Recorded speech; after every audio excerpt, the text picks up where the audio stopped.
Talofa lava, my name is Eliorah Malifa. I am Samoan and I'm based in Sydney.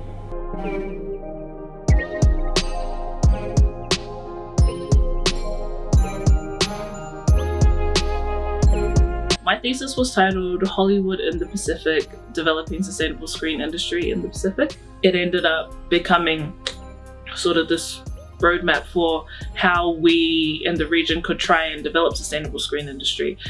Things like it needs to be Pacific centered, it needs to be economically sustainable, and it needs to be socially and culturally viable. I sort of started to think that it would be a really valuable contribution to make to the academic discourse around the Pacific, to look at different ways that there could be economic sustainability.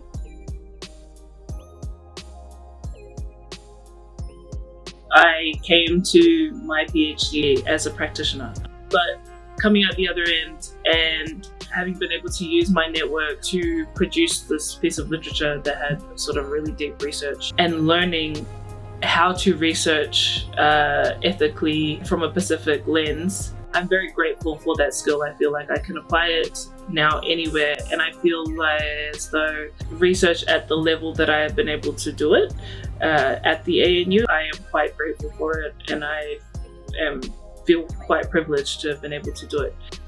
I think the major thing that the Pacific can teach the world about itself is actually how it sees itself, as opposed to the way that it's been seen and portrayed by outsiders. Really big A-list creatives like Dwayne Johnson and Jason Momoa having some type of creative control over in the projects that they are in, such as Hobbs & Shaw, Fast and Furious, and Aquaman, then being able to insert parts of themselves into those stories, being able to show a different way of being Pacific. I think that's so valuable. I think that, I hope that Pacific filmmakers make more and sort of continue to show the outside world that there are so many different ways of being Pacific.